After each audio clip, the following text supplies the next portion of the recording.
A paz do Senhor, amém. Na bênção, meus irmãos. Vamos começar aqui um novo estudo João descrevendo a Jesus Cristo. E essa abertura que estou fazendo, ela ficou um pouquinho longa e também para não extrapolar no tempo do nosso devocional diário, eu vou dividi-la em duas partes. Então, vai aqui a primeira parte, tá ok? Abra o seu coração e vamos juntos estarmos aprendendo do Senhor. Fiquem todos na paz. A paz do Senhor, irmãos, amém? Na bênção. Vamos começar mais uma série de estudos aqui, os nossos devocionais, pequenas porções, como eu falo, o maná de Deus, para que possamos receber diariamente um pouquinho da palavra do Senhor, que possamos estar meditando a cada dia, a cada um dos momentos, aquilo que Deus tem para nós. Nós vamos entrar aqui numa série de estudos a respeito do Evangelho de João. Eu vou chamar essa sequência de estudo de João descrevendo a Cristo. O Evangelho de João são 21 capítulos. E interessante que cada capítulo contém uma revelação importante do caráter e da obra de Jesus Cristo. Eu vou só pegar aqui, para começarmos, olha que interessante. No capítulo 20, versículo 31, nos diz o seguinte: estes, porém, foram escritos para que creiais que Jesus é o Cristo, Filho de Deus, e para que, crendo, tenhais vida em seu nome. Então esse aqui nós podemos chamar de versículo chave a respeito da pessoa de Jesus, aquilo que João descreve. É interessante que o Evangelho de João, ele é diferente dos outros três, que são sinóticos, que são bem parecidos, porque João, ele descreve a Cristo de uma maneira um pouco diferente, porém, nada conflitante que vá contra o que os outros três colocam, pelo contrário, é um complemento. Bom, eu quero só colocar aqui quem foi João, quem é João, o autor sagrado aqui desse evangelho. Então, vamos pegar alguns pontos aqui para nós entendermos a respeito disso. Então, alguns pontos para a gente estar entendendo quem é esse João, quem que foi esse, né? Então, vamos lá em Mateus, rapidinho comigo, Mateus capítulo 4, de Mateus, vamos pegar aqui do verso 21, Mateus 4, 21. Indo um pouco mais longe, viu outros dois, Tiago, filho de Zebedeu, e João, seu irmão. Estavam num barco na companhia de seu pai Zebedeu, consertando as redes, e Jesus os chamou. E eles, deixando o barco e o seu pai, imediatamente o seguiram. Então João foi um dos apóstolos, chamado por Cristo. E aqui, atendendo ao chamado, primeiro, Jesus chama Pedro e André, dois irmãos. E agora chama mais dois irmãos, que é João e Tiago. Então, nós vemos aqui que ele fazia parte, ele era um dos 12 apóstolos escolhidos por Jesus. Então, esse é João. Um pouquinho mais para frente, Mateus mesmo, capítulo 17. Vamos comigo, capítulo 17 de Mateus, versículo 1. 6 dias depois, tomou Jesus consigo a Pedro, Tiago, a João, seu irmão deste, e os levou em particular a um alto monte. Então, aqui nós já vemos algo interessante. Tinham 12 apóstolos escolhidos por Jesus para fazer a base, a estrutura, o alicerce do que nós conhecemos hoje como igreja. E desses 12, tinha 3 em particular, que Jesus tinha uma intimidade maior. Pedro, Cefas ou Pedro, Tiago, que é irmão de João, e o próprio João, esse João. Então, aqui nessa passagem de Mateus 17, mostra o momento da transfiguração, ou seja, Jesus, a esses 3 somente, mostra toda a sua glória, poder, o agir sobrenatural e tudo aquilo que ele estava revestido sendo Deus. Então, aqui nós vemos João participando disso. E também, veja bem, Esses três mais íntimos, mais próximos, eles participaram, testemunharam vários milagres que Jesus não queria que todos estivessem testemunhando. Então, vamos pegar aqui, agora o Evangelho de Marcos, capítulo 1, um pouquinho mais à frente.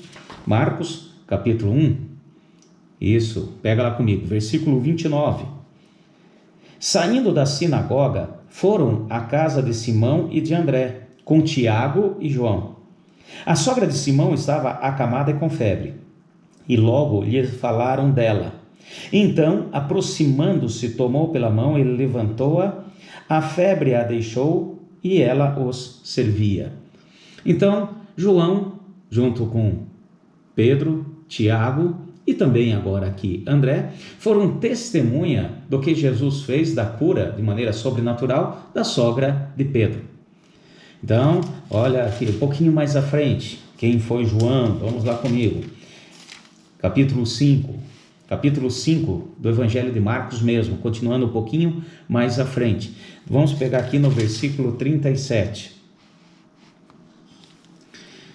E não permitiu que ninguém o seguisse, a não ser Pedro, Tiago e João, irmão de Tiago.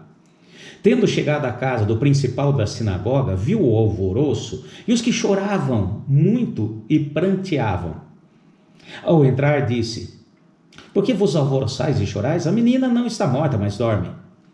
Então aqui, novamente, os três testemunhando, a cura da enfermidade da filha de Jairo, um dos principais da sinagoga.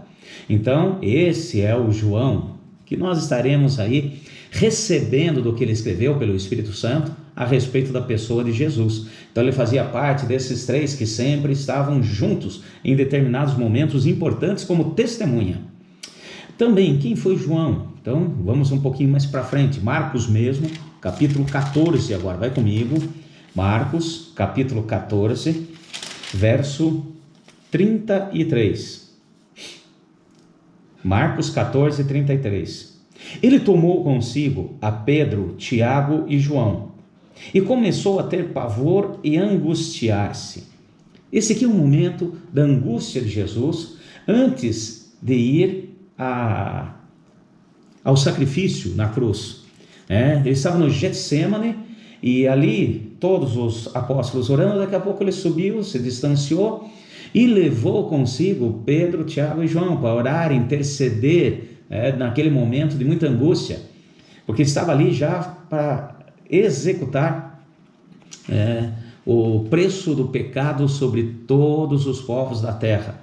Então, esse é o João. Então, novamente os três juntos, tá certo? Então, João também, lá no Evangelho de João, nós vemos que ele foi com Pedro ao túmulo de Jesus, logo após confirmar e ouvir daquelas mulheres que Jesus tinha ressuscitado. Então, tudo isso aqui nós vemos a respeito de João. Ele era apóstolo do Senhor, ele era um dos 12 apóstolos escolhidos por Jesus e separado dentre todos os 12, junto com 3, para testemunhar e acompanhar muitos dos seus milagres, que agora também tem um ponto muito importante. Eu acho que a gente sempre ouve falar, creio que talvez você já tenha ouvido falar. Fala que João, o discípulo amado. Sim, agora vamos ver esse ponto. João, vamos lá no Evangelho de João comigo, capítulo 13 do Evangelho de João. Capítulo 13, no versículo 23. 13, 23. Amém? Um de seus discípulos, aquele a quem Jesus amava, estava reclinado e próximo a Jesus. Então, aqui é a primeira vez que aparece essa questão de chamar João de discípulo amado. Destaca aqui, é uma coisa destacada dentre os demais, como um amigo dileto, tá certo? Com quem Jesus compartilhava coisas mais íntimas. Não quer dizer, por favor, que Jesus não amava a todos, como diz a palavra, e nós cremos nisso, ama a todos indistintamente, inclusive a nós, tá certo? Por isso fez o que fez em nosso favor. Mas, olha que interessante, escolheu 12, dos 12, tirou 3 para serem sempre testemunhas de vários acontecimentos especiais, e dos 3 tinha um em que ele compartilhava coisas mais íntimas. Essa passagem aqui que acabamos de ler em João 13, em que pela primeira vez aparece a questão de João como discípulo amado, foi quando eles estavam ali naquela celebração conhecida como a última Páscoa, a primeira ceia, em que Jesus falou de que alguém iria traí-lo. E Pedro fala para João, você que é bem mais próximo dele. E realmente, pela descrição, nós vemos que estava sentado à mesa ao lado de Jesus. Pedro falou para ele, pergunta para ele quem é, quem será esse? Então aqui mostra a intimidade que tinha João com Jesus, coisa que não era tanto com relação aos outros, porém amava a todos, mas isso demonstrava um apreço e um amor maior, como um amigo dileto. João 19, vamos um pouquinho mais para frente, vamos dar só uma folhadinha aqui, capítulo 19 de João, amém? Capítulo 19, versículo 26 e 27. Mais um ponto para mostrar essa questão de ser o discípulo amado. Aqui já na crucificação, vendo Jesus ali a sua mãe, e que o discípulo a quem ele amava estava presente, disse à sua mãe, mulher, eis aí o teu filho. E depois disse ao discípulo, eis aí a tua mãe. Desta hora em diante, o discípulo a recebeu em sua casa. Então, novamente, mais uma condição de intimidade, de ter como um amigo dileto, que no momento da crucificação, Jesus chega e fala assim, olha, cuida aí da minha mãe. Pois José já havia falecido e como cabeça na casa não podia executar isso, e ele agora coloca uma incumbência ao discípulo amado, no caso é João próprio que está escrevendo, para cuidar da sua própria mãe, que continuasse a cuidar da sua mãe terrena aqui. Um pouquinho mais à frente, vamos aqui para entendermos a questão do discípulo amado. João mesmo, capítulo 21. Capítulo 21 de João, versículo 7. Acompanhe comigo. Aquele discípulo a quem Jesus amava, disse a Pedro, é o Senhor. Assim que Simão Pedro ouviu que era o Senhor, cingiu-se com a túnica, pois se havia despido, e lançou-se ao mar. Então nós vemos aqui 3 pontos em que o próprio João fala a respeito dele, de ser o discípulo amado. Agora, quando eles voltaram a pescar, estavam novamente na Galileia, estavam fazendo aquilo de que o Senhor Jesus tinha tirado. Falei, eu vou fazer de vocês pescadores de homens. Mas Jesus tinha morrido, viram que ressuscitou, porém não estava mais junto, falaram, vamos voltar a ser pescador. E quando Jesus olha para eles no barco, fala assim, joga a rede do lado direito. E foi quem que reconheceu que aquela pessoa longe, lá na praia, que estava gritando com eles, era Jesus? É ele mesmo, João, o discípulo amado. Então, aqui nós vemos realmente a característica de cada um, a personalidade e o ministério de cada um. João é quem reconheceu Jesus. Tinha outros junto com eles também. André, também estava Tiago pescando. Voltaram às suas atividades anteriores, mas quem reconheceu que era Jesus, aquele que tinha uma intimidade maior. Porém, quem tomou a ação de pular na água e ir até ele? Pedro. Nós vemos claramente a personalidade de cada um e o ministério de cada um. Então, esses aqui são os pontos.